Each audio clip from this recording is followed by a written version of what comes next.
Don, so here we go, 18.4. This is the end of American Imperialism Unit. And we're going to talk about how Theodore Roosevelt's foreign policy promotes American power around the world. Right? This is really America in the beginning of the 20th century, really stepping out on the world stage and kind of getting involved in international affairs. And our essential question is, what should America's role in global affairs be? I mean, it's not destined that America controls everything or runs things or intervenes in other countries. What is the right thing for the United States to do? And so one thing we want to keep in mind as we move forward into this lecture is the last three units we have been talking, or last three sections of chapter 18, we've been talking about expansion of the United States into the Caribbean and into Asia. The European powers have pretty much all left Central America and South America. They are beginning to colonize in Asia, like we talked about with the open door in China, and in Africa, which we'll get into more next chapter, which helped start World War I. The United States of America wants to make sure these European powers stay out of the Western Hemisphere. So in this section, we're going to look at basically how Roosevelt, Taft, and Wilson employed their version of foreign relations in the Western Hemisphere. Right. The first big thing Roosevelt does is he mediates the Russo-Russian-Japanese War. So Japan and Russia go to war with each other over their competing spheres of influence in Asia, mostly Korea and Manchuria, which is like part of northern China.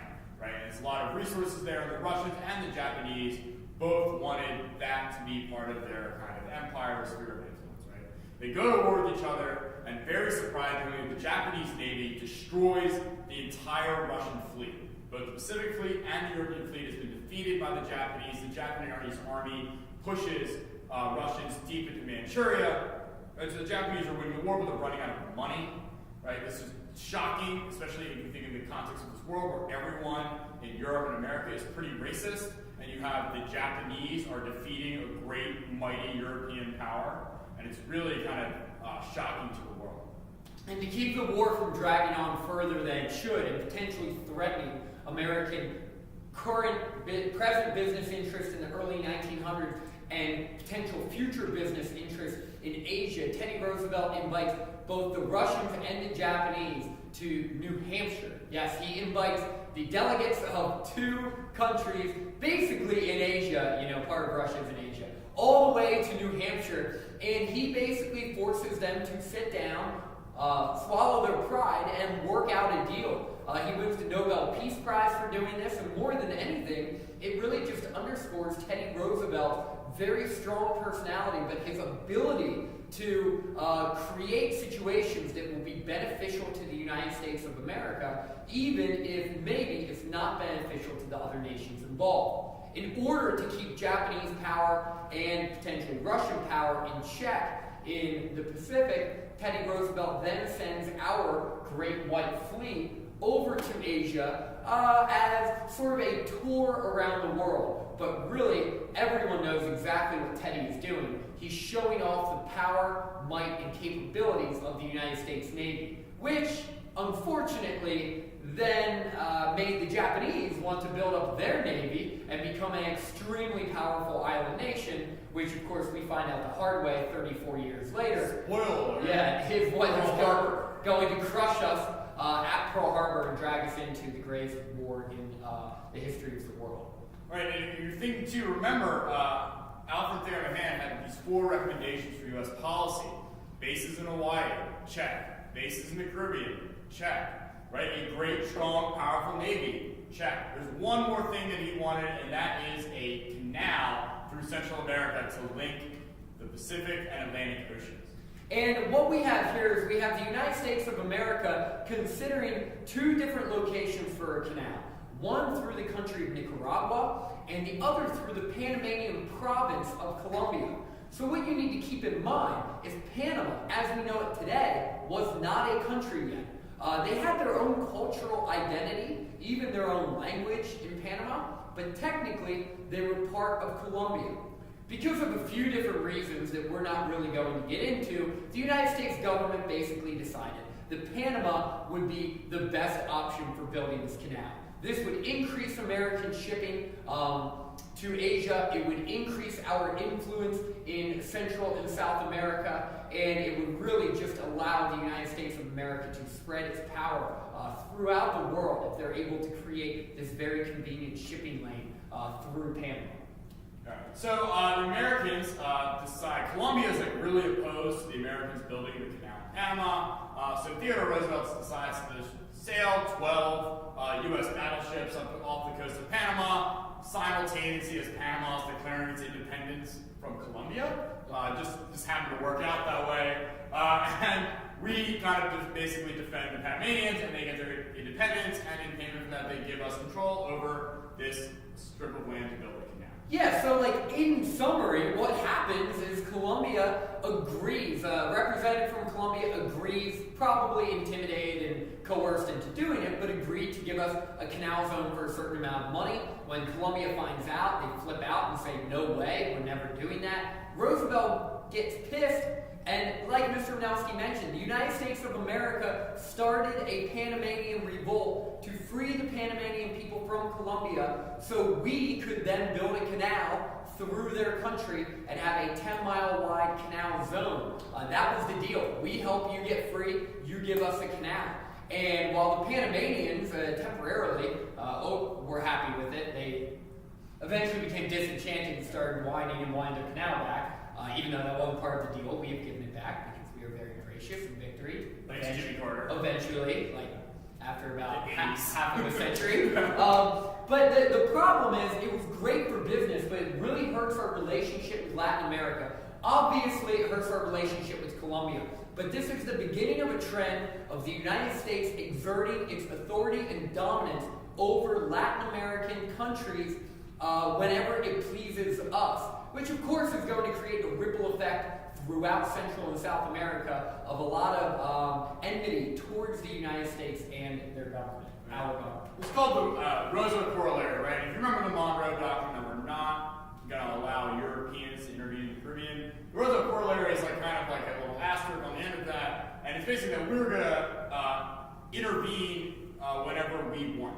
Whenever we think that aggression is a detriment of the entire body of American nations, right? Or that international police power in flagrant cases of wrongdoing and impotence, right? So basically, anytime something happens in Latin America that we don't like, we're going to go in there and solve that problem. And what's important to that is that Teddy Roosevelt issued this for a few different reasons. Like Mr. Manowski mentioned, the Monroe Doctrine from 1820 stated that European powers need to stay out. Well, now Teddy Roosevelt's taking it one step further. Not only do European powers need to stay out, but we can step in.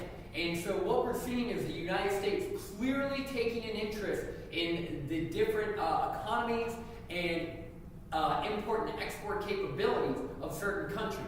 If their government is somehow threatened in any way, which would then threaten our trade or our business interests, Teddy Roosevelt, President of the U.S., is basically reserving the right to step in and do what he wants, basically making him president of the Western Hemisphere. This isn't about like stability in Latin America or freedom for Latin Americans. This is for making sure American businesses can make money. Yeah, I mean, if these countries had no American business connections, then we wouldn't be getting involved in this. So while it sounds idealistic on the surface, deep down everyone knew exactly what the purpose of this was, and no one was really fooled by any of this. But that's okay. Americans were okay with that. We really didn't care that we were being a little bit selfish here.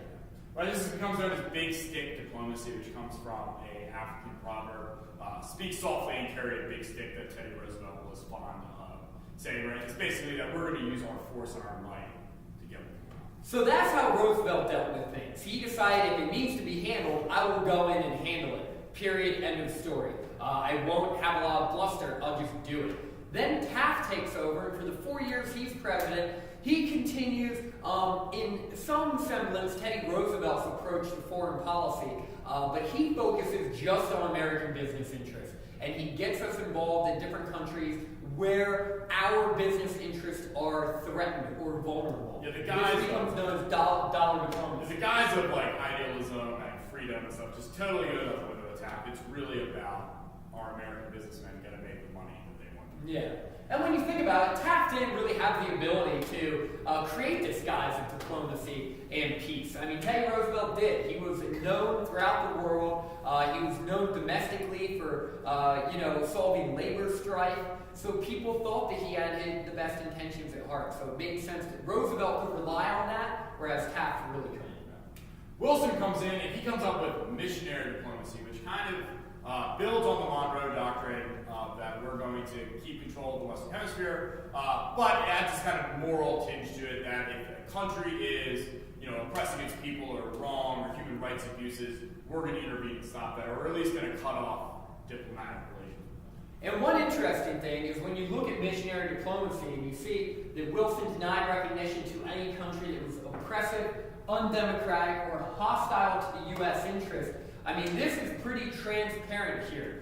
This is the President of the United States coming out and saying, we refuse to recognize any country that basically is going to take money away from us. We're going to threaten our trade. And we can use these two words, oppressive and undemocratic, and apply them to different governments that, probably are a little oppressive or are a little undemocratic, but really are just hostile to U.S. interest. And we come to find that in a few different countries, you have governments that are overthrown with the help of the United States, only to put another government in that treats its people pretty much just as terribly, but supports U.S. interests in their country.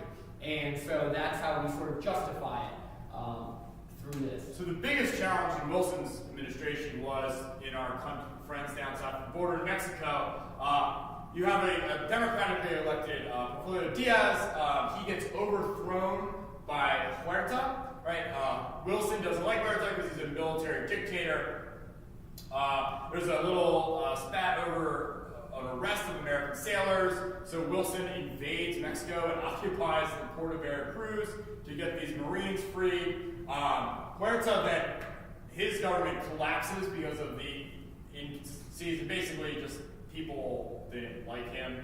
And this guy Carranza takes over, and Carranza is a little bit more palatable to the United States, but has a really hard time kind of, again, solidifying power. And you have two kind of simultaneous revolts against his government, one in the south under Emilio Zapata, and the other one in the north under Pancho Villa. I'm sure most of you have probably heard the name Pancho Villa before, right? So Villa doesn't like the Americans, and again, Americans had a lot of money invested in Mexico, in the oil industry, in mining. Mexico has a lot of natural resources that Americans were very happy to get their hands on.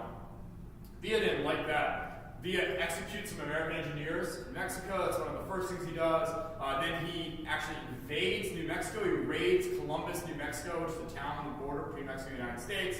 And after that, Wilson's not too happy. He gets permission from Carranza to send General John J. Pershing into Mexico. He basically invades Mexico to go after Pancho Villa. There's some small battles. We never actually catch Villa.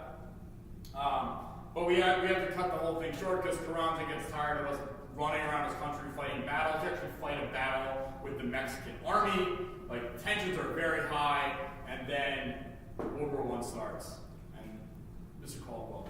Yeah, and one interesting thing to keep in mind throughout all of this is Mr. Manelsky and I basically began this lecture talking about the United States' interest in Central and South America and how we will step in when our business interests are threatened. And really this example of Mexico, which ends the lecture, is a perfect summation of everything we're talking about here. This country that is having political turmoil that one would assume is their own business and we should not be involved in. Well, it directly threatens our access to their very valuable natural resources. So we get very involved. And at the outbreak of World War I, 80% of all U.S. troops are in Mexico. Think about that. 80% of all U.S. troops are in Mexico at the outbreak of World War I. Now, looking at it just, on the surface, this looks like a short conflict in which, yes, Mexico got pissed at us, yes, we tried to hunt down Villa and didn't catch him, but whatever, all is forgotten and it's not a big deal. But what will eventually happen, we'll learn in chapter 19, is that the whole world recognized the extremely heightened tensions between the United States and Mexico. And Germany tries to take advantage of those tensions and will actually send a note to Mexico asking them to join them in World War I against the United States of America, which is one of the handful of factors that brings us into World War I. So the long-term effect here, tensions are terrible between the U.S. and Mexico, and that is eventually one of the things that pulls us into the Great War. All right, if you have any questions, make sure to ask your history teacher. Thanks for watching.